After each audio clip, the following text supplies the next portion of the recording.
A very good afternoon to you and welcome to Lunchtime News, coming to you live and direct from the Newsfirst studios here in Colombo. I'm Krishan Devasgayam and let's start off with a look at this afternoon's headlines.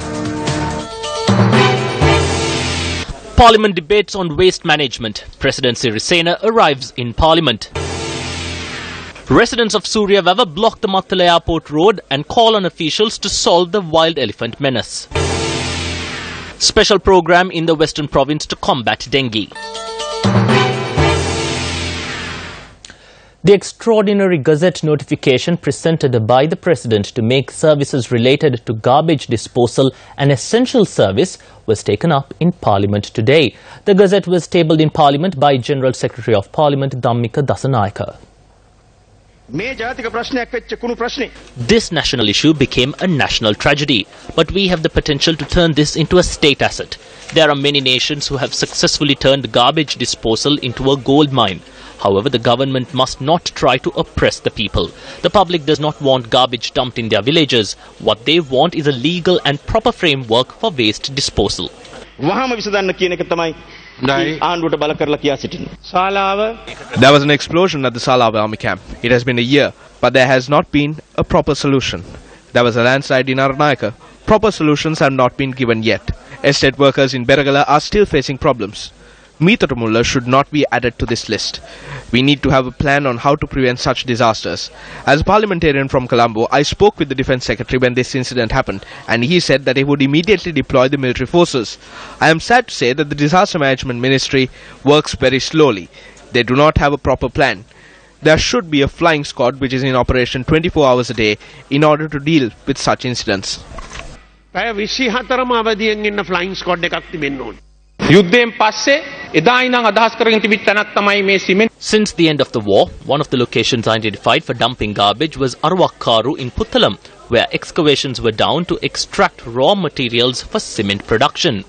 Every year they excavate 1.3 million tons of raw materials, while the annual waste produced from Colombo stands at around 0.4 million tons.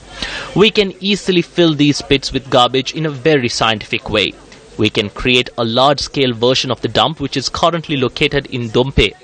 Even though we lost the old location in the environmental assessment, we are looking into a new location where we can dispose garbage. We need the public to get involved in waste management.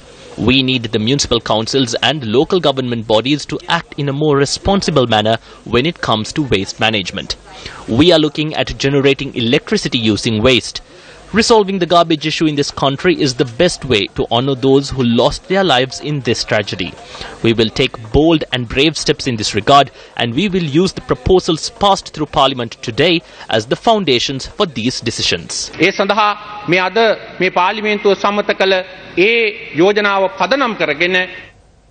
Speaking at an event held in Kolonnava yesterday, UNP parliamentarian SM Marikar expressed these views.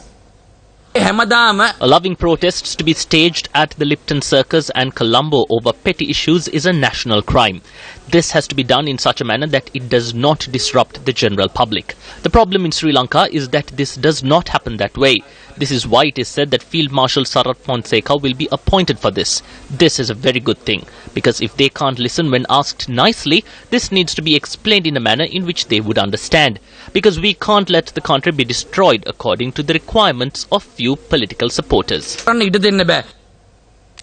A youth was killed in the Thalawattugoda area after being attacked with a sharp weapon. The victim has been identified as a 25-year-old resident of Athurugiriya. Now, according to police, the assailants had severed a hand and a leg of the victim, and the victim passed away upon admission to hospital. The remains of the deceased have been placed at the morgue of the Colombo National Hospital.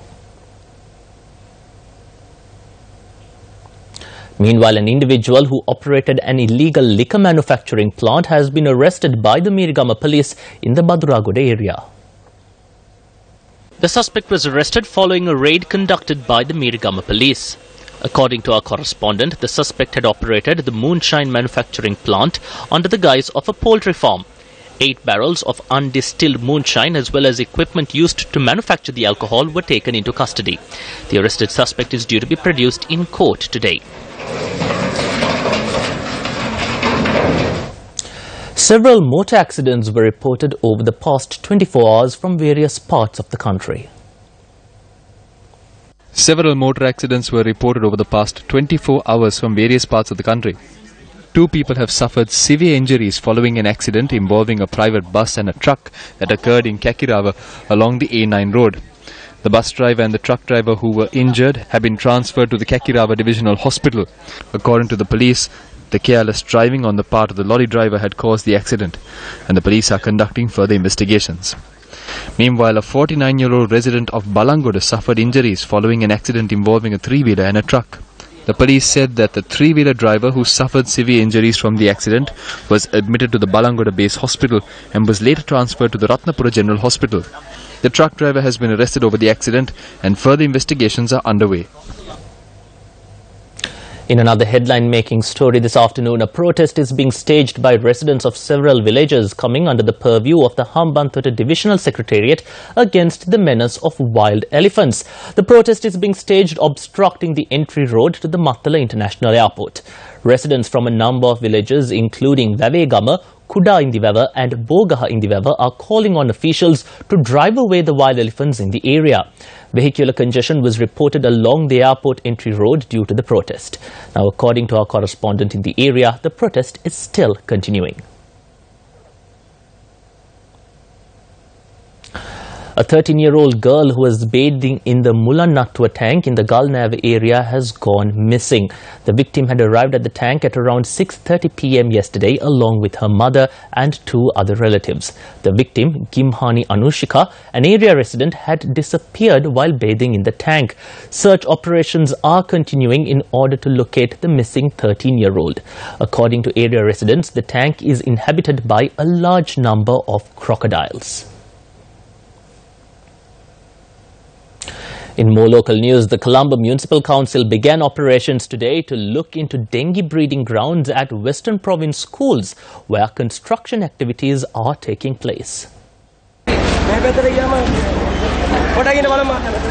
According to our correspondents, the PHI unit of the Colombo Municipal Council will be conducting the operations together with the Sri Lanka Navy and the Sri Lanka Police. The operations will be conducted during the course of today and tomorrow.